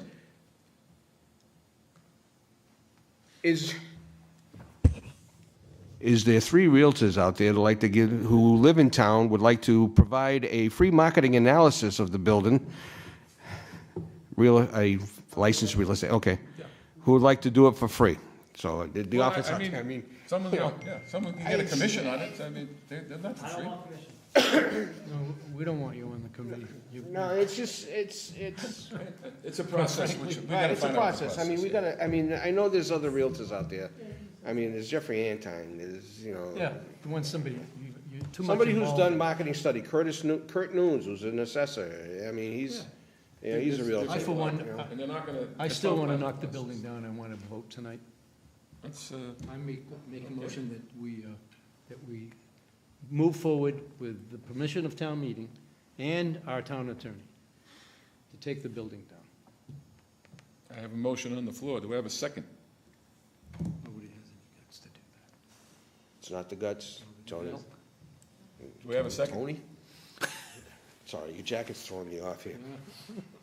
Meant to be. I don't hear a second. So the motion dies. All right, so then I would like to make a motion that we do what the chairman had suggested, because to be honest with you, it's just kind of all wrapped into one thing.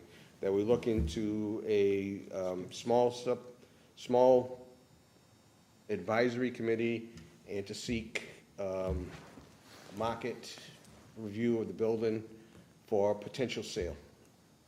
I think that what I'm saying is we go to town meeting and. You have to go to town meeting with a figure.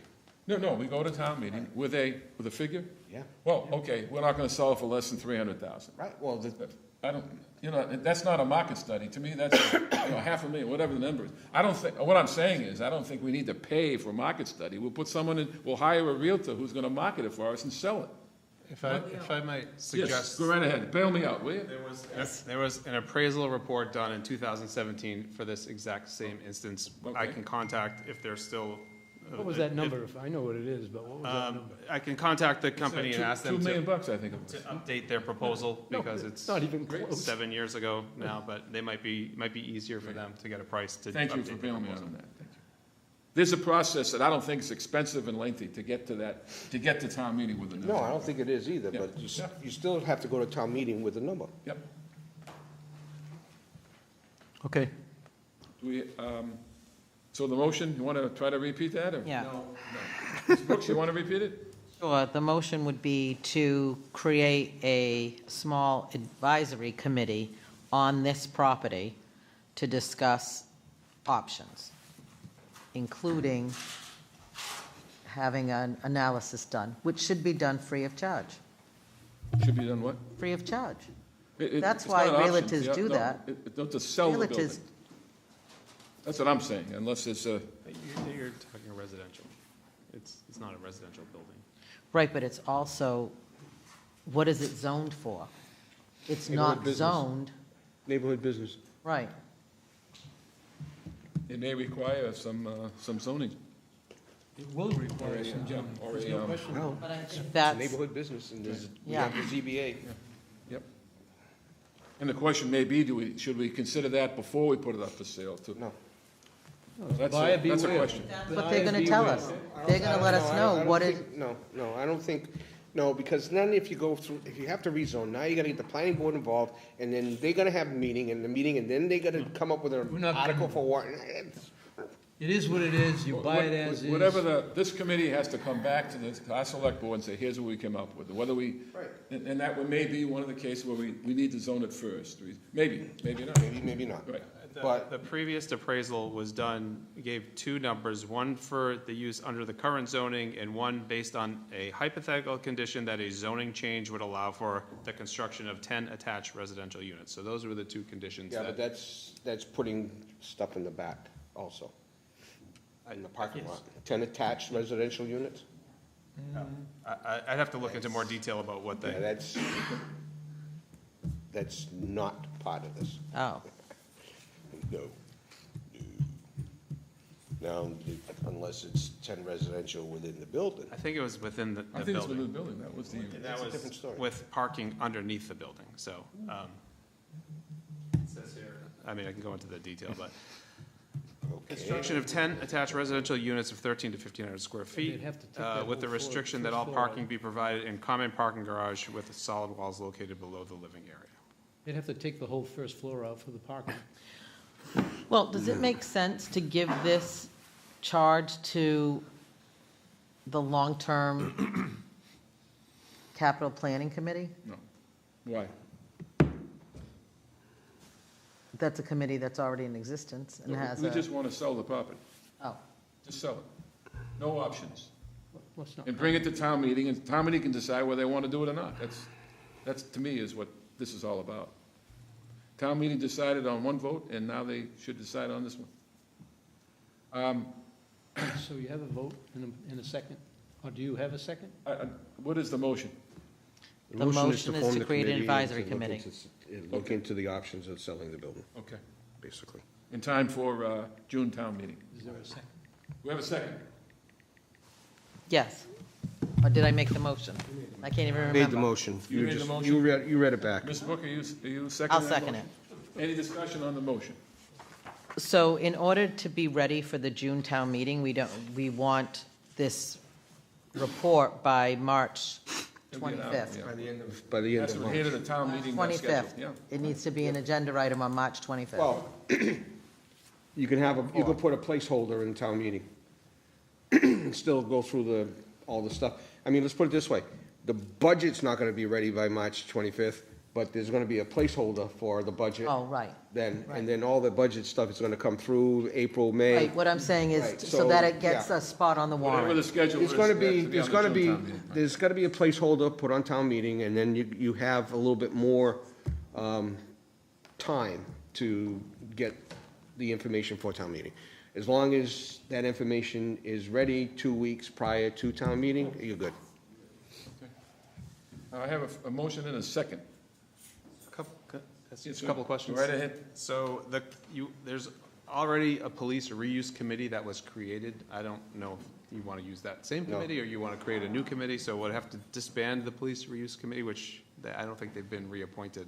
No, they haven't. And create a new committee charge for the police reuse, or Just basically, it's basically when I creating said that. a small, 3 to 5, that's it, no more than that. Yeah. staff, public, both.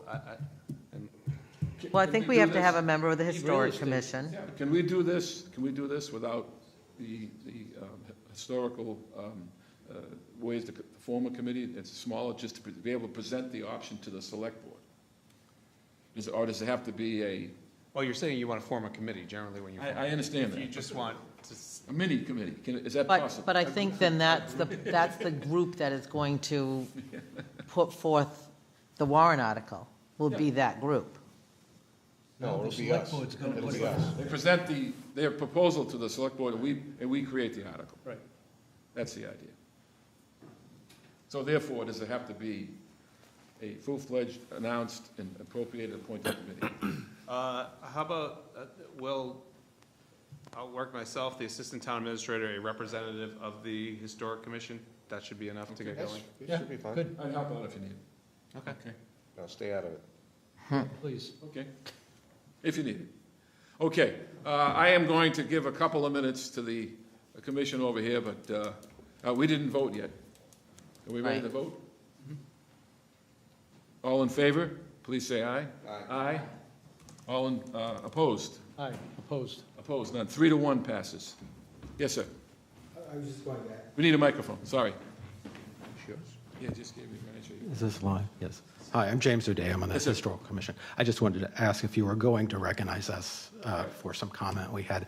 And FinCom and CPC wrote letters of support, I believe, and were they addressed to you, and have you received them? Is that my understanding, Sue? In support of, Of our mission to look at alternatives to demolition Yep. and the study. You've received those? yes, You have, okay. yes. Okay. Were any of us planning to read that into the record so there's an understanding of what those Well, it's commissions part and of the committees agenda. said? Already in the They're in there- record. they're on our They're in agenda. They're in the agenda. Right.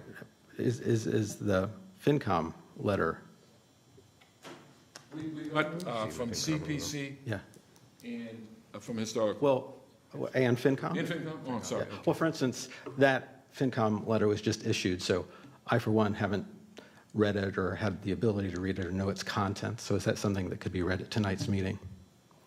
We can forward it to you. Oh, well, sure, okay. But, yeah, most of us don't know what it says. Is that right, Sue? It was just, Well, I was at the meeting. I'm just asking you if it was, I was at the meeting yes.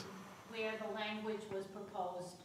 It was proposed by John Souza, who's a member of the Finance Committee. Right. And all it had to do was for the rest of the committee to ratify it at their last meeting, which was yesterday.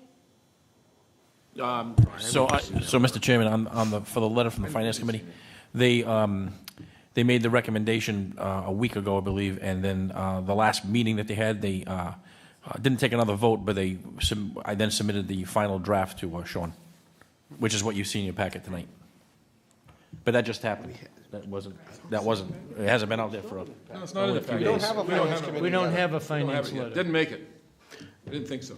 That's precisely my point. For what it's worth, and I don't know if this is proper protocol or not, I've spoken to Buddy Baker Smith, I've spoken to John Souza. And what I think this represents is a compromise. It doesn't tear the building down, but seeks its value at not a cost to the town, and we can really find out what it's worth without a lot of pain and suffering.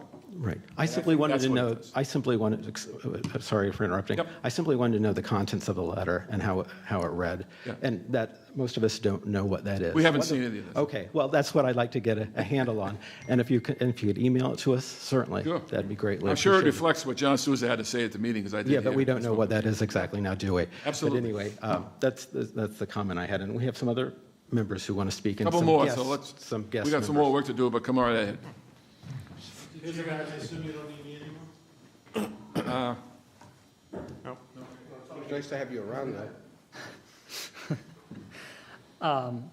Thank you, Mr. Chairman and members of the committee and Sean, for looking into this issue further, hearing out all sides, and looking at this seriously. We definitely appreciate it. I'd like to say that we have received some public input. There was a private resident, not myself or anyone on the committee, who had paid for a mailer that I'm sure a lot of you had received to get some input from this project, as well as properly inform some citizens on kind of the timeline as a whole for how it's gone along. 85% of those responses were positive and in line with that building either knowing more about it, looking further into it, or being sold and just not demolishing as a whole.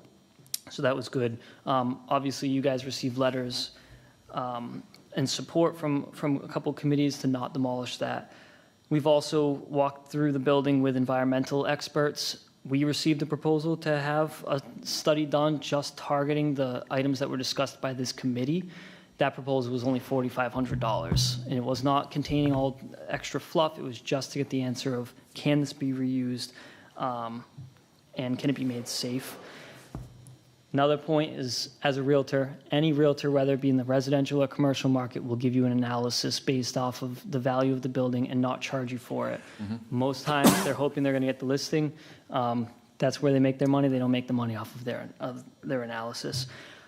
The last point I'd like to make is we've also had a lot of different conversations with state reps who have had other potential redevelopment ideas that could benefit the town or even the school committee in income. And there have also been many conversations with affordable housing developers and the amount that they would pay for a project like this, projects that they've done similar, and the large interest that they would have in bidding on this project. So we've definitely seen strong support and interest in this project as a whole. So thank you. And, my last point is, and something that I think is important that I've looked at as a whole, is that, when a town is considering an override, something that they should consider first are income opportunities.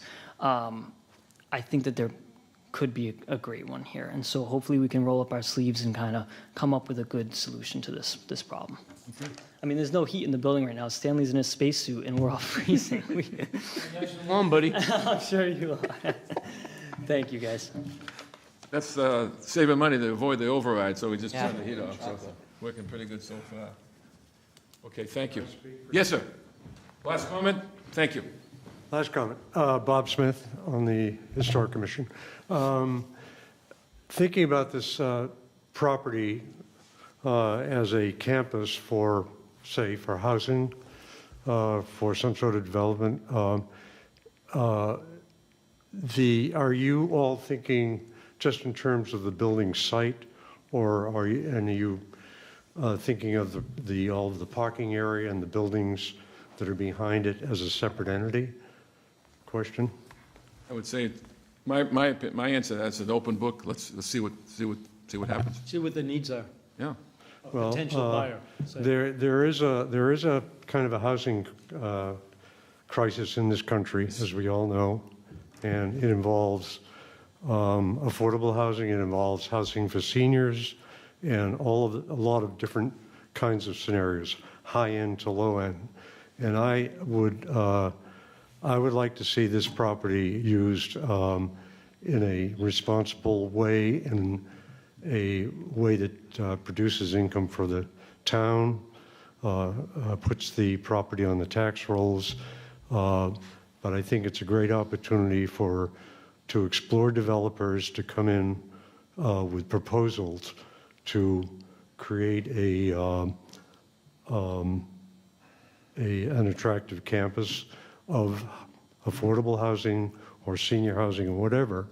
I think it would be a nice entry point from Elm Street to Peyton Aram, and it could end up being a real star on the. I don't know if you saw it yesterday, but the presentation, the Holy Family High School, which was empty for 30 years, Jerry Kavanaugh and his wife Colleen they had the grand opening. It's a combination of a market and affordable housing. The whole building has been converted. And he's the kind of developer that, maybe could be attracted to this because that's what he does. I can't speak for him, but there's those kind of opportunities, and that's what they do. And they find money, and they find government money, and they find resources to make it right. And maybe this will fall into place that way. Be great. Well, I think it's an opportunity. The marketplace, tell us what's going on. Yeah. I thought you said you're going to spend $1 million. You're going to buy it for $1 million. Yeah. Will you loan me $1 million? Well, you said you had the. No, you said it was worth $1 million. Oh, I said it was worth it. That's why I would pay for it, because I don't have the money. Thanks you all for listening. We all set here? Okay. Next, Recreation Center Building Committee. Yes, so we have, as I mentioned, we have re-advertised the request for qualifications for the Recreation Center Owner Project Manager. Those applications are due in at the end of the month, the 26th. Like any other buildings in town that have been proposed or constructed, there's always been a building committee. In your packet, there's a draft charge for a Recreation Center Building Committee. My recommendation is the board create this committee because in past building committees, in past buildings, the building committee had been involved in the selection of the OPM. Right. So in your packet is a draft charge with just some recommendations.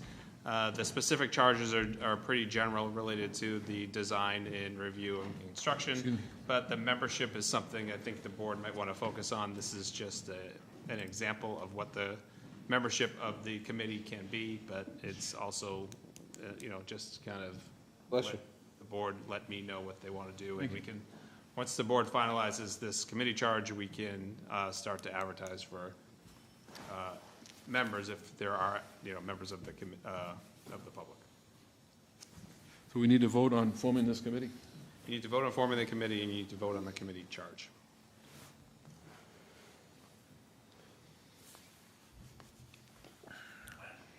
So there's one select board member, park board member, right? Capital planning, finance committee, 3 at-large members. With 4 ex officios. Right. Town administrator, parks recs, director budget, and emergency management. I added emergency management because there's been a lot of discussion about using the facility for a shelter in the future. Yeah, yeah. Great. Yeah, that's great, looks good. Nice job. Do we have a motion here, anybody? I'll make a motion that we move forward with this. We have a second? Second. Second. Any discussion or comments? Let's vote. All in favor, please say aye. Aye. Aye. Opposed? I hear none. 4-0, unanimous. Thank you. Nice job, Sean. Next. Migrant Relief Online Fundraising Link via United Way. Yes, so, there's a few different news topics here. We had, when the migrants were in the community, we had a lot of requests for people that wanted to make monetary donations. We talked about options for providing that ability for people to donate online via credit card.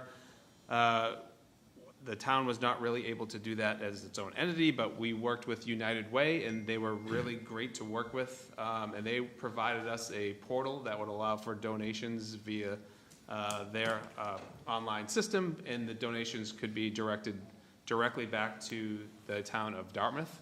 So they had configured that. So you can see that in your packet. That is the good news. The bad news is that the migrant families that are currently sheltered at the Best Western are going to be relocated on January 25th outside of town. So it doesn't negate the need for this online portal. We can still use it to donate goods, make monetary donations that would go directly back to the town of Dartmouth. So this is still in place, and we can upload it and make it live if the select board wishes. And the funds would be directed via the United Way to specific uses in Dartmouth. I think it's great that we now know how we can do this, because by the end of this month, our population of new residents that fall into this category will be outside of Dartmouth. I do not feel that this is something that we should do at this point. Right. I think it gives us a template for the future. Right. Do we need to vote on this? I mean, you can take a vote whether you want to proceed with it or kind of table it for the future. At this point, Need a motion? not to table it. No, To I guess- table. Yeah, we do, yeah. Is that a motion, Mr. Mixon? No, that's Mr. McDonald. said to- Okay. So I'll second the motion. Second. Any discussion on that? Motion is to table for now. All in favor, please say aye. Aye. Aye. Opposed? None? I hear none? Okay. Next, Tim Medeiros settlement. Yes, this is a settlement with an employee who was employed with the town and no longer employed with the town. The board has seen the information in executive session, needs to take a formal vote in regular session. Motion to approve. Second. Any discussion on this motion? All in favor, please say aye. Aye. Aye. Opposed? I hear none. Unanimous. We go to motor vehicle license renewals. All is subject to the police chief, fire chief, and director of inspectional services approval. Class 1, Toyota of Dartmouth and Dartmouth Nissan. We're doing these by class, by individual? Motion to approve. Second. Any comment? Let's vote. All in favor, please say aye. Aye. Opposed? I hear none. Class 1 passes unanimously. Class 2, Clear Auto Dartmouth, Dartmouth Gas and Serviced Used Car Sales, Dartmouth Street Auto Sales, M&G Custom Mini Corp., Richie's Auto Sales, and Sylvia's Auto Parts, Inc. Motion to approve. Second. All in favor? Please say aye. Aye. Opposed? I hear none. Class 2 passes. Class 3, Richie's Auto Sales and Sylvia's Auto Parts, Inc. Motion to approve. Second. All in favor, please say aye. Aye. Opposed? I hear none. Class 3 passes unanimously. Secondhand goods, junk dealers, and/or antiques. Echo ATM LLC, 200 Dartmouth Mall, and Echo ATM LLC, 506 State Road. Motion to approve. Second? Second. Second. All in favor, please say aye. Aye. Opposed? I hear none. Passes unanimously. Mr. McGinnis, these secondhand good junk dealers, antiques, are these those clothing bins? No. Okay. I think they're at there's some sort of ATM in the mall, Okay. or ATMs. Okay, next would be approved common victual license for 2024. Is that we're going to the next page? Yeah, yes. These are, the common vics are approved by Select Board Member McDonald, but we post them here for the board to fully approve. Okay. Common vic license for 2024. Hillcrest Ice Cream, IHOP, Rainoni's Inc., and Village Cafe. Motion to approve. Oh, they already been, but it's just a notification. Oh, right, okay. What's that? It's just a notification. Notification, okay, no need to vote. Okay, so we're done with that. Okay, next would be the town administrator update.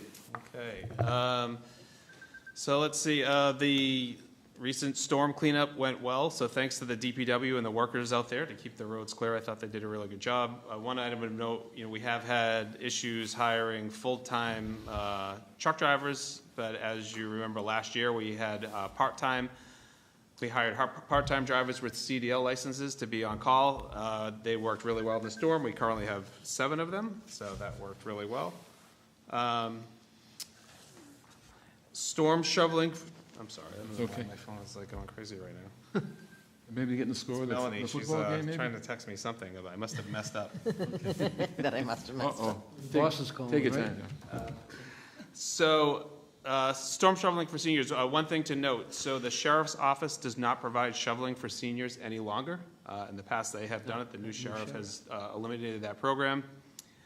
Any volunteers willing to help shovel seniors in need can contact the COA. They keep a list of seniors that need assistance in shoveling, so I wanted to put that out there. Next, our building department staffing. As you know, we have vacancies in the building commissioner position and assistant building commissioner position. We're working hard to fill those positions.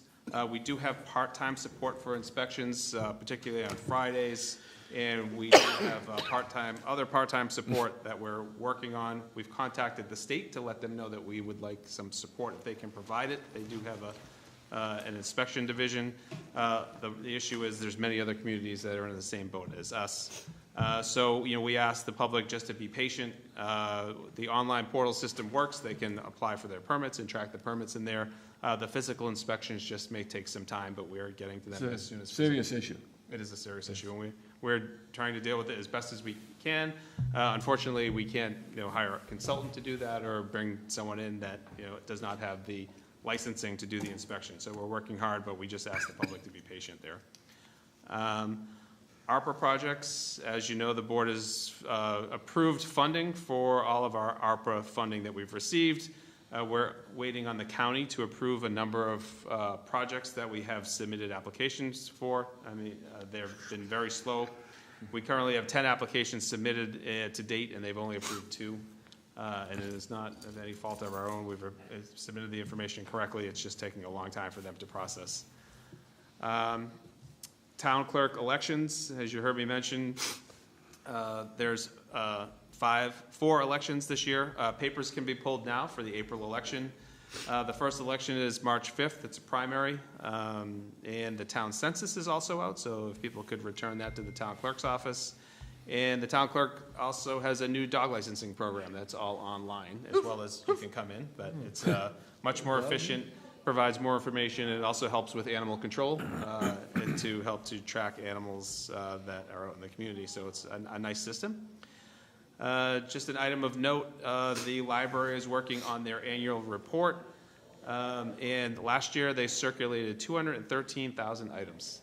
So we talk a lot about that. It's a very busy place, and that just kind of articulates that. They also did 1,361 passport applications, so they do a lot. The holiday telethon, Peter Chase was in here earlier, but he left. It was really successful, so thanks to Detective Kyle Koster and Peter Chase and DCTV for helping to organize that. Special thank you to Dolores Joseph, our youth advocate, who was the employee volunteer to do karaoke. Also, thanks to Dolores, she works really hard to distribute the toys that are collected. And I can tell you, prior to Christmas and last month, she was working really hard to make sure that the toys that were donated made it to the families that were in need. Fantastic job. And also thanks to Melanie and Sarah Haskell-Aruda, our town clerk, who also helped Dolores transport the toys back and forth from 100 different places to get where they needed to be. And then one item that was new this year was the COA coordinated gifts for seniors in need to provide to their grandkids, which was great. So some of the toys that were available were given to the seniors to give to their grandkids at the holidays. That's a great idea. Yes, so kudos to the COA for putting that together. Lastly, you heard me mention the migrant shelters families will be relocated on January 25th. We'll have no families remaining in the community. As the board voted tonight on the online donation, we'll table that for now, but I'd like to just thank the people of the United Way of New Bedford, Michelle Hantman, Maria DeMello, Sarah Rose, and Victoria Gracella, for working really hard just to implement this and make this happen. So it's good to have for the future use. And that's all I have. Great. We have any old business? Bliss Corner, no new updates. Lake Okeechobee, the municipal broadband, you heard them tonight, so they'll be having their public meetings tomorrow. And Mass DEP Title V amendments, no new updates. We did send. We're going to send or have sent out a second letter to the DEP regarding the composting. Yes, I have that on my Right, calendar. for and the their discussion this claim, week. right, so do it after the first, and their claim is that they're working on rewriting the rules, and we're gonna be very involved in that. Great. In reviewing the draft, I don't think we'll be involved. No, in I the am very rules. involved in making sure they get it done, Yes. yeah. I'd like to rewrite it myself, but I guess that won't Yes. work, okay. We have minutes to approve? Yes. Or meetings? Actually, I make a motion that we approve the minutes of December 11th only at this time, because those are the only ones that correctly identify the members of this committee. Do we use incorrect Well, that stationery? Same issues as Same, previous to last time, yeah. October 30th, November 13th, November 27th. So I second December 11th, 2023 minutes. I apologize, we, Acceptance. Yeah, they have Stanley as the vice chair. Mr. Dunby. It's not an, trust me, it's not an ego thing, it's making sure that No, it's a we- historical documentation, it's supposed to be correct. I apologize, we looked at that, I thought they were all correct. Okay, so we are going, a motion to approve December 11th? We get a second on that? Stanley. Okay, thank you. All in favor of that? Please say aye. Aye. Opposed, I hear none. We will do the other three next time. Any comments from our members? Yeah, I do, as a matter of fact. The town received a invitation from the the government of Lagoa Algarve on the mainland for, to come over to them to support their 250th anniversary. Part of that 250th anniversary would be to sign the sister city agreement between Lagoa and Dartmouth, or what they call as a twinning, or twinning, whatever, I think it's a twinning. Twinkies? Unfortunately, at this time, I can't make it over there because it's just economically unfeasible to do so. But my suggestion would be to request the board's indulgence in having me correspond with the government over there to see if we can set up something for maybe a remote. Is there another person in town that we could put out a request? Is anyone interested in? You have going? dates on that? I believe it's they're looking at the 16th as the signing. 16th of what? What month? January? January. Oh. Yeah. So that's why, I mean, the invitation came like, what, a week ago, 2 weeks ago? Is there a private jet available? I'll go. Yes. Unless Had I can I go- won A Powerball, private jet. I'll put which it was this way. my plan. I mean, I put it this way, as soon as I got the letter, I started looking into things, it's just no way. You know, it was gonna end up costing me, you know, roughly 200 grand, I mean, $2,000 to just to Yeah. 200? fly, no, just to fly and stay over there, so. Peanuts. If I had a jacket like that, I could probably. So I think we authorize Mr. McDonald to communicate, to do the best you can with. Yeah, I'll contact Mr. Cabrita, who's an aide to the president over there, to see if we can do something. Yeah, that's next Tuesday, so if Shame you that get, it's so- I don't have anything on the calendar, not that I can make it to Portugal. Yeah, it would But have if to there's be- something remote, I Yeah, could make would it have to be a during- remote It would have to spot. be during the day, Yeah. because, I mean, they're If I they're get a time, I roughly could, 5 hours behind us, I believe. Britain's 5 hours, so it's. I think ahead. Yeah, it's the same London time, whatever it Oh, is. in 5 hours. Yeah, it's 5 hours, so it would probably be somewhere, hopefully, maybe around 10 o'clock in the morning or whatever. But, you know, maybe it's something, if not, you know, if that's not feasible, then, you know, maybe there's something that we can do. in Maybe the some of summertime. the former committee members of, maybe not your committee, but when we went to Sister City? Portugal and in England, maybe they'd want to at least get involved. Well, it's just a matter of signing the protocol. We approved the protocol language. You know, we sent it over there with some additions to what they had sent to us. So, I mean, one of the things that I've already started to do is to talk to, you know, the music department to see what their interest in doing exchanges, because they do hold a jazz festival every summer, and the venue for the jazz festival is absolutely outstanding. And I think that would be a good, exchange trip for, the high school the high school jazz band, So I did contact Mr. Flint from the high school about that, and they're pretty much booked up for the next couple years, but maybe it's something down the line. Down the line. Yeah.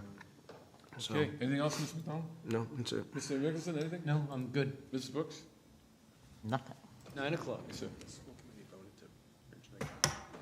Sean, I have another question, though. Is this something that we should do Send a letter or? send a Yeah. citation to congratulate them on their No, 250th anniversary?